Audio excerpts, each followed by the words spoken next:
ಎಲ್ಲರಿಗೂ ನಮಸ್ಕಾರ ಸ್ನೇಹಿತರೆ. 2026 ಮಾರ್ಚ್ 3ರಂದು ಹೋಳಿ ಹುಣ್ಣಿಮೆ ಬಂದಿದೆ. ಇದರ ಜೊತೆಗೆ ಚಂದ್ರಗ್ರಹಣ ಕೂಡ ಬಂದಿದೆ. 500 ವರ್ಷಗಳ ಬಳಿಕ ಹೋಳಿಯಂದೇ ಪೂರ್ಣ ಚಂದ್ರ ಗ್ರಹಣ. ಈ 6 ರಾಶಿಯವರಿಗೆ ಹೆಜ್ಜೆ ಹೆಜ್ಜೆಗೂ ಸಿಗುವುದು ಸಕ್ಸಸ್. ಹೋಳಿಯ ಸಂದರ್ಭದಲ್ಲಿ ಪೂರ್ಣ ಚಂದ್ರಗ್ರಹಣವು ಕುಂಭರಾಶಿಯಲ್ಲಿ ಸಂಭವಿಸುವುದು. ಈ ಚಂದ್ರಗ್ರಹಣದಿಂದ ಯಾವ 6 ರಾಶಿಗೆ ಸೇರಿದ ಜನರ ಅದೃಷ್ಟದ ಬಾಗಿಲು ತೆರೆಯಲಿದೆ? ಜ್ಯೋತಿಷ್ಯ ಶಾಸ್ತ್ರದ ಪ್ರಕಾರ ಸಮಯಕ್ಕೆ ಸರಿಯಾಗಿ ಚಂದ್ರ ಮತ್ತು ಸೂರ್ಯ ಗ್ರಹಣವು ಸಂಭವಿಸುವುದು.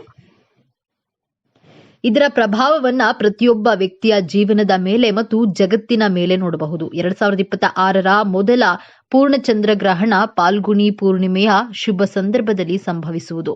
ಅಂದ್ರೆ ಹೋಳಿ ಹಬ್ಬದ ಸಂದರ್ಭದಲ್ಲಿ ಸಂಭವಿಸುವುದು. ಈ ಗ್ರಹಣವು 2026 ಮಾರ್ಚ್ 3ರ ಮಧ್ಯಾಹ್ನ 2:17ಕ್ಕೆ ಪ್ರಾರಂಭವಾಗಲಿದ್ದು ಸಂಜೆ 7:53ಕ್ಕೆ ಕೊನೆಗೊಳ್ಳಲಿದೆ. ಈ ಚಂದ್ರಗ್ರಹಣವು ಕುಂಭ ರಾಶಿಯಲ್ಲಿ ಸಂಭವಿಸುವುದು. ಈ ಚಂದ್ರಗ್ರಹಣದ ಸೃಷ್ಟಿಯಿಂದಾಗಿ ಕೆಲವು ರಾಶಿಗೆ ಸೇರಿದ ಜನರ ಅದೃಷ್ಟದ ಬಾಗಿಲು ತೆರೆಯಲಿದೆ. ಜೊತೆಗೆ ವೃತ್ತಿ ಜೀವನ ಹಾಗೂ ವ್ಯಾಪಾರ ವ್ಯವಹಾರಕ್ಕೆ ಸಂಬಂಧಿಸಿದಂತೆ ಅಪಾರ ಪ್ರಗತಿಯನ್ನ ಗಳಿಸುವಂತಹ ಶುಭಯೋಗವು ಕೂಡ ನಿರ್ಮಾಣಗೊಳ್ಳುವುದು. ಹಾಗೆ ನಿಮ್ಮ ಮನಸ್ಸು ಸಾಕಷ್ಟು ಸಂತೋಷದಿಂದಿರಲಿದೆ. ಆದ್ದರಿಂದ ಆ ಅದೃಷ್ಟಶಾಲಿ 6 ರಾಶಿಗಳು ಯಾವುವು ಎಂಬುದನ್ನ ತಿಳಿದುಕೊಳ್ಳುವ ಕುತೂಹಲ ನಿಮಗಿದ್ರೆ ಈ ವಿಡಿಯೋವನ್ನ ತಪ್ಪದೆ ಪೂರ್ತಿಯಾಗಿ ನೋಡಿ.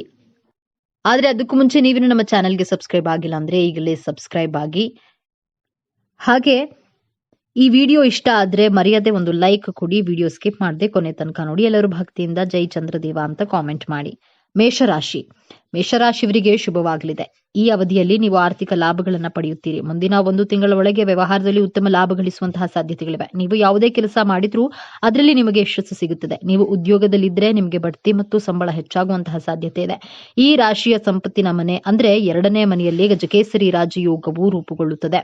ಅಂತಹ ಪರಿಸ್ಥಿತಿಯಲ್ಲಿ ಈ ರಾಶಿಯಲ್ಲಿ ಜನಿಸಿದ ಜನರು ಆರ್ಥಿಕ ಬಿಕ್ಕಟ್ಟಿನಿಂದ ಪರಿಹಾರವನ್ನ ಪಡೆಯಬಹುದು. ಹಣಕ್ಕೆ ಸಂಬಂಧಿಸಿದ ಪ್ರತಿಯೊಂದು ಸಮಸ್ಯೆಗಳನ್ನ ಪರಿಹರಿಸಬಹುದು. ನಿಮ್ಮ ಜೀವನದಲ್ಲಿ ಸಂತೋಷವು ನಿಮ್ಮ ಬಾಗಿಲನ್ನ ತಟ್ಟಬಹುದು.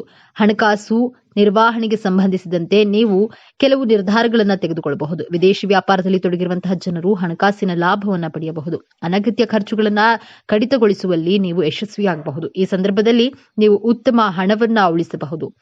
ನಿಮ್ಮ ಜಾತಕದ 5ನೇ ಮನೆಯ ಅಧಿಪತಿ ಗುರು ಮತ್ತು 5ನೇ ಮನೆಯ ಅಧಿಪತಿಯ ದೃಷ್ಟಿ ಹಣದ ಮನೆಯ ಮೇಲೆ ಇರುತ್ತದೆ. ಅಂತಹ ಪರಿಸ್ಥಿತಿಯಲ್ಲಿ ಷೇರು ಮಾರುಕಟ್ಟೆಯಲ್ಲಿ ಹಣವನ್ನ ಹೂಡಿಕೆ ಮಾಡೋದ್ರಿಂದ ನೀವು ಸಾಕಷ್ಟು ಲಾಭ ಪಡೆಯಬಹುದು. ನೀವು ಕಳೆದುಕೊಂಡಂತಹ ಯಾವುದೇ ಹಣವನ್ನ ಸಹ ಮರಳಿ ಪಡೆಯಬಹುದು. ಮಿಥುನ ರಾಶಿ.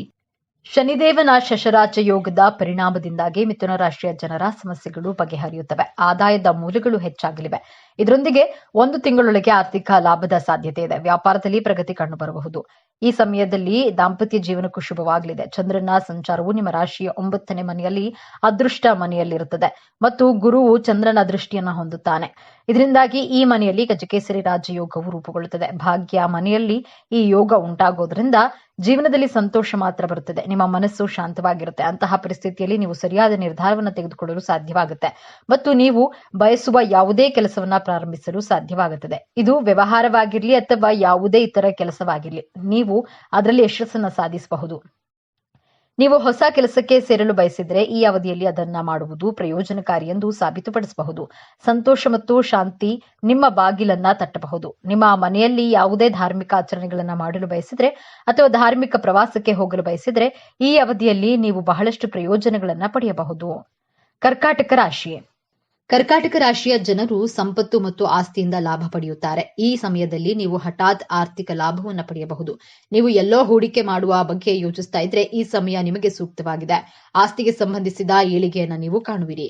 ಕಟಕ ರಾಶಿಗೆ ಸೇರಿದ ಜನರು ಜೀವನದಲ್ಲಿ ಸಾಕಷ್ಟು ಸಂತೋಷಮಯವಾದ ಬದಲಾವಣೆಗಳನ್ನು ನೋಡಬಹುದು. ಈ ಸಮಯದಲ್ಲಿ ನಿಮಗೆ ವಿಶೇಷವಾಗಿ ಹೆಚ್ಚಿನ ಪ್ರಗತಿ ದೊರಕುವುದು. ನಿಮ್ಮ ಕಠಿಣ ಪರಿಶ್ರಮಕ್ಕೆ ಈ ಸಂದರ್ಭದಲ್ಲಿ ನೀವು ಉತ್ತಮ ಫಲಿತಾಂಶವನ್ನು ಪಡೆಯುವಿರಿ ಮತ್ತು ನಿಮ್ಮ ವೃತ್ತಿ ಜೀವನದಲ್ಲಿ ನೀವು ದೊಡ್ಡ ಯಶಸ್ಸನ್ನ ಪಡೆಯುವ ಯೋಗವಿದೆ. ಕೇತುವಿನ ಪ್ರಭಾವದಿಂದಾಗಿ ನೀವು ಸಾಕಷ್ಟು ಧೈರ್ಯಶಾಲಿಗಳಾಗುವಿರಿ.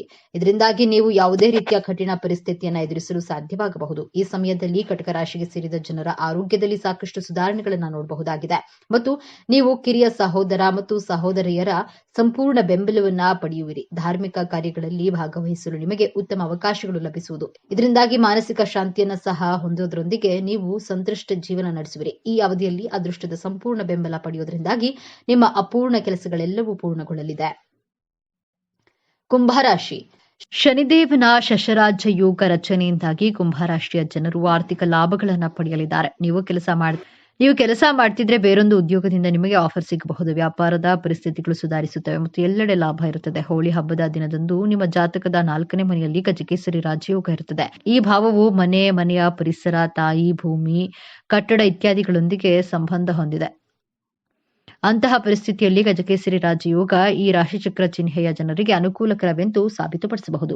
ಈ ರಾಶಿಚಕ್ರ ಚಿಹ್ನೆಯ ಜನರು ಭೂಮಿ, ಆಸ್ತಿ, ವಾಹನ, ಮನೆ ಇತ್ಯಾದಿಗಳನ್ನು ಖರೀದಿಸುವ ಕನಸುಗಳನ್ನ ಈ ಅವಧಿಯಲ್ಲಿ ನನಸಾಗಬಹುದು. ಇದಲ್ಲದೆ ನಿಮ್ಮ ಮನೆ, ವಾಹನ ಅಥವಾ ಜಮೀನನ್ನ ಮಾರಾಟ ಮಾಡಲು ಬಯಸಿದ್ರೆ ಈ ಅವಧಿಯಲ್ಲಿ ನೀವು ಸಾಕಷ್ಟು ಲಾಭವನ್ನ ಪಡೆಯಬಹುದು. ಅಂತಹ ಪರಿಸ್ಥಿತಿಯಲ್ಲಿ ನಿಮ್ಮ ತಾಯಿಯ ಆರೋಗ್ಯ ಕೆಟ್ಟದಾಗಿದ್ರೆ ಈಗ ಉತ್ತಮ ಸಮಯವಾಗಿದೆ. ನೀವು ಹೂಡಿಕೆ ಮಾಡುವಂತಹ ಬಗ್ಗೆ ಯೋಚಿಸ್ತಾ ಇದ್ರೆ ಅದನ್ನ ಸ್ವಲ್ಪ ಸಮಯದವರೆಗೆ ಮಾಡೋದ್ರಿಂದಾಗಿ ನಿಮಗೆ ಲಾಭವಾಗುತ್ತದೆ.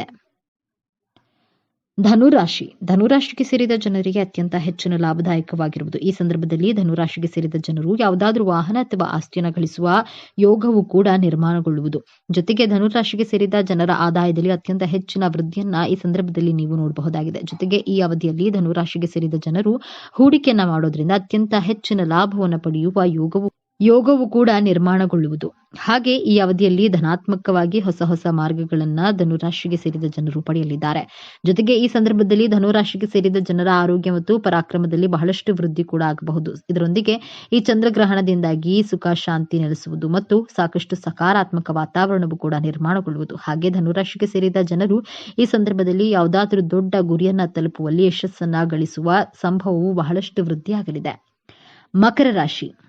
ಮಕರ ರಾಶಿಗೆ ಸೇರಿದ ಜನರಿಗೆ ಅತ್ಯಂತ ಹೆಚ್ಚಿನ ಶುಭ ಫಲಗಳ ಪ್ರಾಪ್ತಿಯನ್ನ ಹೊಂದುವಂತೆ ಮಾಡಲಿದೆ. ಈ ಸಮಯದಲ್ಲಿ ಕೆಲಸವನ್ನ ಮಾಡುವ ಮಕರ ರಾಶಿಗೆ ಸೇರಿದ ಜನರು ಕೆಲಸಕ್ಕೆ ಸಂಬಂಧಿಸಿದಂತೆ ಹೊಸ ಅವಕಾಶಗಳನ್ನು ಪಡೆಯುವರು.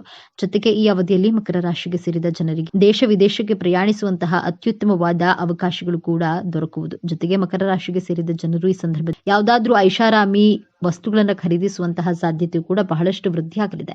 ಹಾಗೆ ಈ ಅವಧಿಯಲ್ಲಿ ಶುಭ ಪ್ರಭಾವದಿಂದಾಗಿ ಮಕರ ರಾಶಿಗೆ ಸೇರಿದ ಜನರಿಗೆ ಆದಾಯವನ್ನ ಹೆಚ್ಚಿಸಲು ನಿಮಗೆ ಹೊಸ ಮಾರ್ಗಗಳು ಗೋಚರಿಸುವುದರಿಂದ ನೀವು ಅತ್ಯಂತ ಹೆಚ್ಚಿನ ಧನ ಸಂಪತ್ತನ್ನು ಗಳಿಸಬಹುದಾಗಿದೆ. ಜೊತೆಗೆ ಈ ಸಂದರ್ಭದಲ್ಲಿ ನಿಮ್ಮ ಆರ್ಥಿಕ ಸ್ಥಿತಿಯು ಸಾಕಷ್ಟು ಸುಧಾರಿಸುವುದು.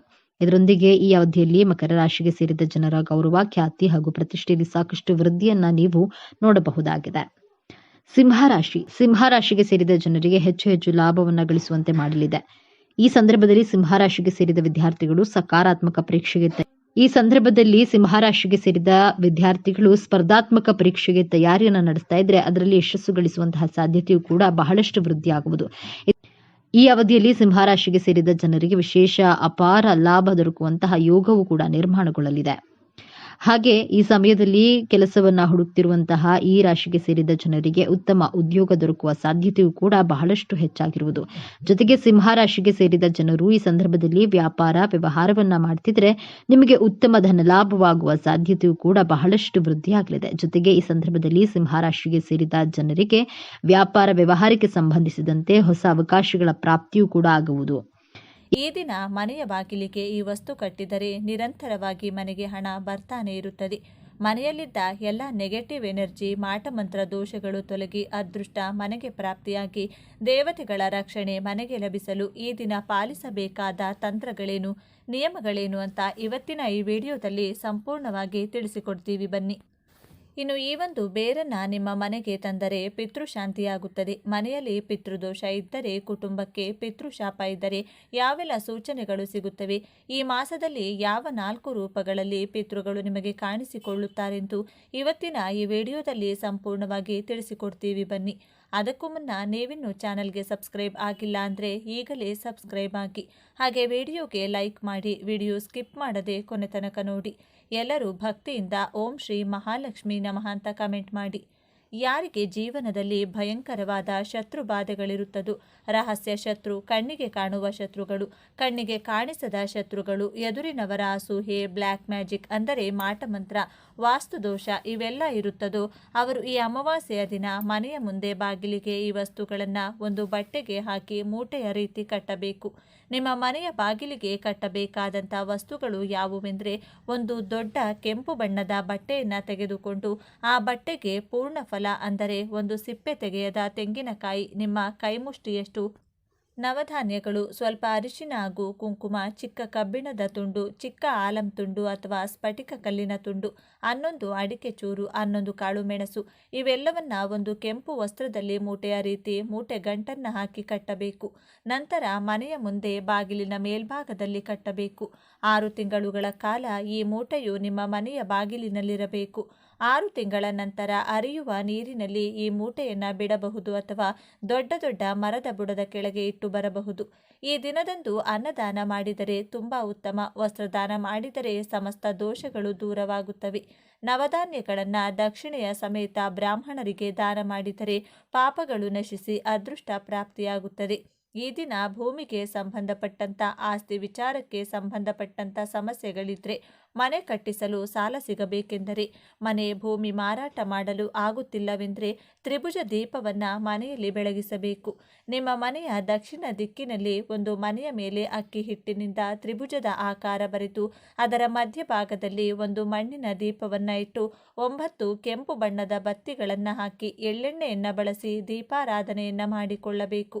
9 ಬತ್ತಿಗಳು ದಕ್ಷಿಣ ದಿಕ್ಕಿಗೆ ನೋಡುವಂತೆ ದೀಪವನ್ನ ಬೆಳಗಿಸಬೇಕು. ಇದರಿಂದ ಭೂಲಾಭ, ಆಸ್ತಿ ಲಾಭ, ಬ್ಯಾಂಕ್ ಸಾಲಗಳು ಸಿಗುತ್ತವೆ. ಮನೆ ಕಟ್ಟಿಸುವಂತ ಕನಸು ನನಸಾಗಲು ಹಣ ಹೊಂದಾಣಿಕೆಯಾಗುತ್ತದೆ. ಇನ್ನು ದೇವರಿಗೆ ಪೂಜೆ ಮಾಡದಿದ್ದರೆ, ದೇವರನ್ನ ಸ್ಮರಿಸುವುದನ್ನ ಮಾಡದಿದ್ದರೆ ದೇವರು ಎಂದಿಗೂ ಕೂಡ ಕೋಪಿಸಿಕೊಳ್ಳುವುದಿಲ್ಲ. ಆದರೆ ಪಿತೃಗಳ ಸ್ಮರಣೆ, ಅವರ ಕಾರ್ಯಗಳನ್ನು ಮಾಡದಿದ್ದರೆ ಪಿತೃಗಳು ಉಚಿತವಾಗಿ ಕೋಪಿಸಿಕೊಳ್ಳುತ್ತಾರೆ. ಪಿತೃದೋಷಗಳು ಇದರಿಂದ ಉಂಟಾಗುತ್ತದೆ. ಎಷ್ಟೋ ಕುಟುಂಬಗಳು ತಮ್ಮ ಮನಸ್ಸಿನಲ್ಲಿಯೇ, ಹೌದು, ನಾವು ಪಿತೃಗಳ ಕಾರ್ಯವನ್ನ ಆಗಿನಿಂದಲೂ ಸರಿಯಾಗಿ ಮಾಡಿಕೊಂಡು ಬಂದಿಲ್ಲ, ಆದರೆ ಈ ರೀತಿಯ ಕಷ್ಟವನ್ನ ನಾವು ನೋಡ್ತಾ ಇದ್ದೀವಿ ಅಂದುಕೊಳ್ಳುತ್ತಾರೆ.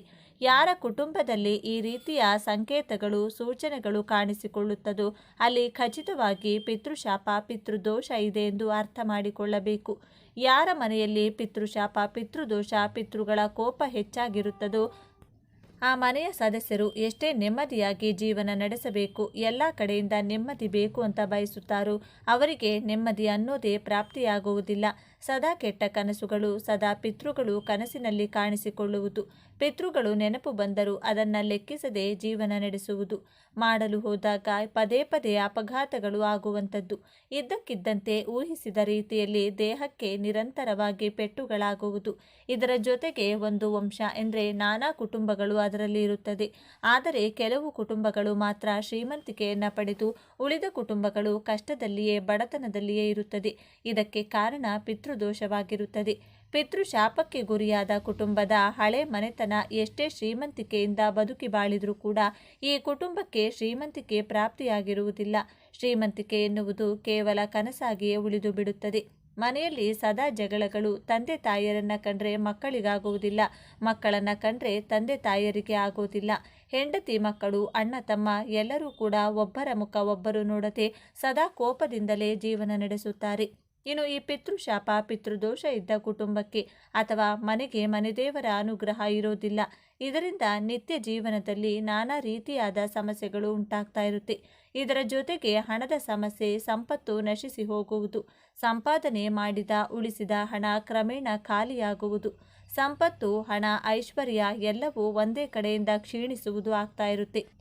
ಇನ್ನು ಪಿತೃಗಳ ಕೋಪಕ್ಕೆ, ಶಾಪಕ್ಕೆ ಗುರಿಯಾದ ವ್ಯಕ್ತಿಗೆ ಹುಟ್ಟುವಂಥ ಮಕ್ಕಳು ವಿಕಲಚೇತನರಾಗಿ ಹುಟ್ಟುತ್ತಾರೆ, ಅಥವಾ ಗುಣಗಳು ಇಲ್ಲದ ಮಕ್ಕಳು, ಗುಣಹೀನ ಮಕ್ಕಳು ಜನಿಸುತ್ತಾರೆ, ಅಥವಾ ಹುಟ್ಟುವ ಮಕ್ಕಳು ಉಳಿಯೋದಿಲ್ಲ. ಮಕ್ಕಳ ಸಾವು ಬೇಗನೆ ಆಗಿಬಿಡುತ್ತದೆ. ಈ ರೀತಿ ಆದಂತಹ ಸಮಸ್ಯೆಗಳು ಇದ್ದಾಗ ಒಂದು ವಿಶೇಷ ಬೇರನ್ನ ಮನೆಗೆ ತಂದು ಇಡಬೇಕು. ತಾಳೆ ಮರದ ಬೇರನ್ನ ಈ ದಿನ ಮನೆಗೆ ತಂದು ನಿಮ್ಮ ಮನೆಯ ದೇವರ ಕೋಣೆಯಲ್ಲಿಟ್ಟು ಪೂಜಿಸುತ್ತಾ ಬರಬೇಕು. ನೀವು ತಂದಂತಹ ದಿನ ಒಂದು ಸಲ ಪಿತೃಗಳ ಹೆಸರನ್ನ ಹೇಳಿ ಈ ಬೇರಿಗೆ ಪೂಜೆಯನ್ನ ಮಾಡಬೇಕು. ನಂತರ ಬರುವ ಯಾವುದೇ ಅಮಾವಾಸ್ಯೆಯ ದಿನವಾದರೂ ಆ ಬೇರುಗಳಿಗೆ ವಿಶೇಷವಾಗಿ ಪೂಜಿಸುತ್ತಾ ಪಿತೃಗಳನ್ನು ಸ್ಮರಿಸಿಕೊಳ್ಳಬೇಕು. ಇದರಿಂದ ಪಿತೃಗಳ ಕೋಪ ತಾಪ ಕಡಿಮೆಯಾಗುತ್ತದೆ.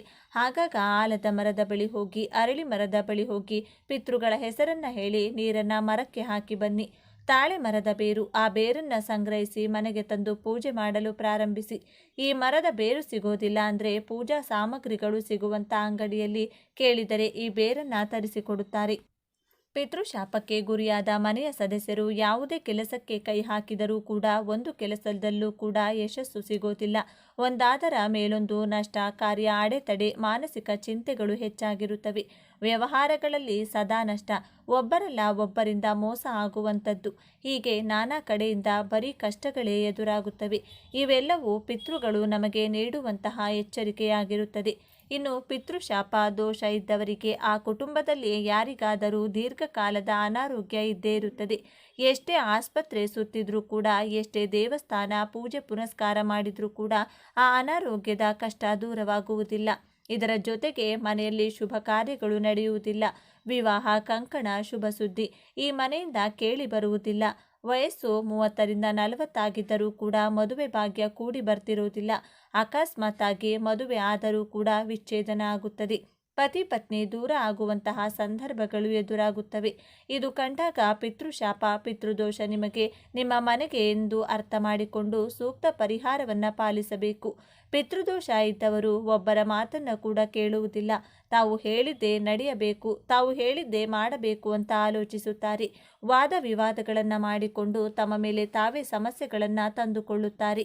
ಕೆಲವೊಮ್ಮೆ ಪಿತೃಗಳು ಕನಸಿನ ಮೂಲಕ ಬಂದು ಕೆಲವು ಸೂಚನೆಗಳನ್ನು ನೀಡುತ್ತಾರೆ.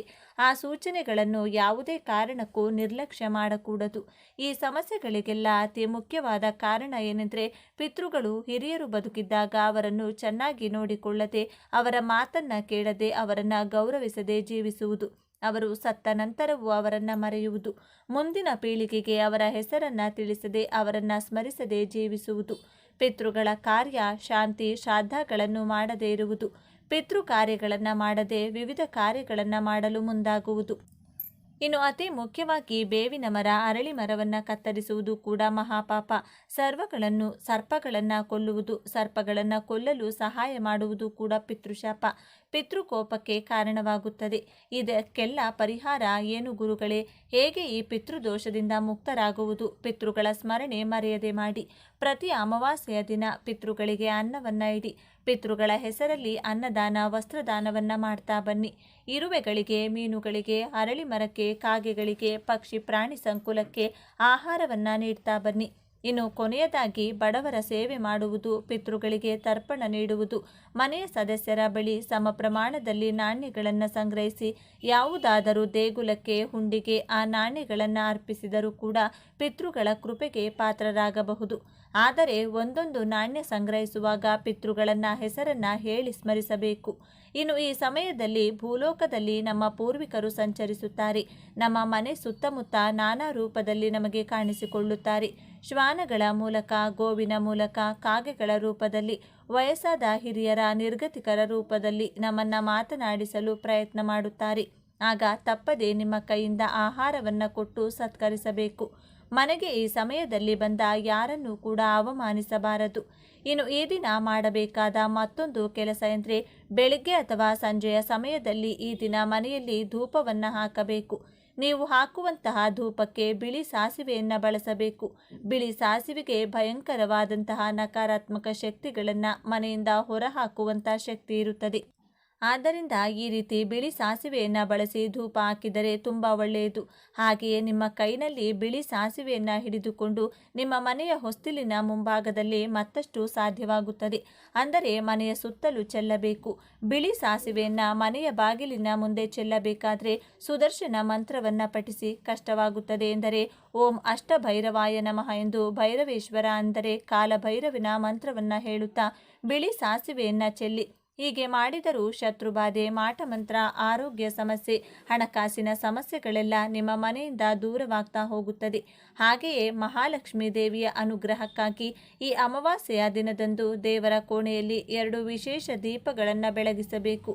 ಲಕ್ಷ್ಮೀ ದೇವಿಯ ಮುಂದೆ 2 ಕಡೆಯೂ ಮಣ್ಣಿನ ದೀಪಗಳನ್ನು ಇಟ್ಟು ಒಂದೊಂದು ದೀಪಕ್ಕೂ 3 ಬತ್ತಿಗಳನ್ನು ಹಾಕಿ ದೀಪಾರಾಧನೆಯನ್ನು ಮಾಡಬೇಕು. 2 ದೀಪಕ್ಕೂ ಒಟ್ಟಾರೆಯಾಗಿ 6 ಕೆಂಪು ಬಣ್ಣದ ಬತ್ತಿಗಳನ್ನು ಹಾಕಿ ಎಳ್ಳೆಣ್ಣೆಯನ್ನು ಬಳಸಿ ದೀಪಾರಾಧನೆಯನ್ನು ಮಾಡಬೇಕು. 2 ಬತ್ತಿಗಳನ್ನು 1 ಬತ್ತಿ ಮಾಡಿ ಒಟ್ಟು 6 ಬತ್ತಿಗಳನ್ನು ತಯಾರಿಸಿ ಕುಂಕುಮದ ನೀರಿನಲ್ಲಿ ನೆನೆಸಿ ನಂತರ ಒಣಗಿಸಿ ದೀಪಕ್ಕೆ ಬಳಸಬಹುದು ಅಥವಾ ಪೂಜಾ ಸಾಮಗ್ರಿಗಳ ಅಂಗಡಿಗಳಲ್ಲಿ ನೇರವಾಗಿ ಕೆಂಪು ಬತ್ತಿಗಳನ್ನು ತಂದು ನಿಮ್ಮ ಮನೆಯಲ್ಲಿ ದೀಪಾರಾಧನೆಗೆ ಬಳಸಬಹುದು. ನೀವು ದೀಪಕ್ಕೆ ಹಾಕುವ ಬತ್ತಿಗಳಲ್ಲಿ ಒಂದು ಬತ್ತಿಯು ಪೂರ್ವ ದಿಕ್ಕು, ಇನ್ನೊಂದು ಉತ್ತರ ದಿಕ್ಕು, ಮತ್ತೊಂದು ಈಶಾನ್ಯ ದಿಕ್ಕು ನೋಡುವಂತೆ ಇಡಬೇಕು. ಆಗಿನಿಂದ ಮಾಡಿದ ಸಿಹಿಯ ನೈವೇದ್ಯ ಮಾಡಿ ದೇವಿಗೆ ಪೂಜಿಸಬೇಕು. ನಂತರ ಓಂ ಶ್ರೀ ಮಹಾಲಕ್ಷ್ಮಿ ನಮಃ ಎಂದು 108 ಬಾರಿ ಹೇಳಿಕೊಂಡ್ರೆ ಗೆಜ್ಜೆ ಸಪ್ಪಳವನ್ನು ಮಾಡುತ್ತಾ ಮಹಾಲಕ್ಷ್ಮಿ ದೇವಿಯು ಮನೆಗೆ ಪ್ರವೇಶ ಮಾಡುತ್ತಾಳೆ. ಮನೆಯಲ್ಲಿನ ಎಲ್ಲ ಕಷ್ಟ ಕಳೆದು ಆಯಸ್ಸು, ಆರೋಗ್ಯ, ಯಶಸ್ಸು ಕೊಟ್ಟು ಅನುಗ್ರಹಿಸುತ್ತಾಳೆ. ನೋಡಿದ್ರಲ್ಲ, ಈ ದಿನ ಯಾವೆಲ್ಲ ವಿಧಿವಿಧಾನಗಳನ್ನು ಪಾಲಿಸಬೇಕು ಅಂತ ಇವತ್ತಿನ ಈ ವಿಡಿಯೋದಲ್ಲಿ ತಿಳಿಸಿಕೊಟ್ಟಿದ್ದೇವೆ. ಈ ಮಾಹಿತಿ ನಿಮಗೆ ಇಷ್ಟವಾದರೆ ತಪ್ಪದೆ ಜೈ ಮಹಾಲಕ್ಷ್ಮಿ ದೇವಿ ಅಂತ ಬರೆದು ಈ ವಿಡಿಯೋನ ಪ್ರತಿಯೊಬ್ಬರಿಗೂ ಶೇರ್ ಮಾಡಿ. ಮುಂದಿನ ಬಾರಿ ಮತ್ತೊಂದು ವಿಶೇಷ ದೈವ ಮಾಹಿತಿಯೊಂದಿಗೆ ಚಾನೆಲ್ ಮೂಲಕ ಭೇಟಿಯಾಗೋಣ. ಧನ್ಯವಾದಗಳು ಸ್ನೇಹಿತರೆ.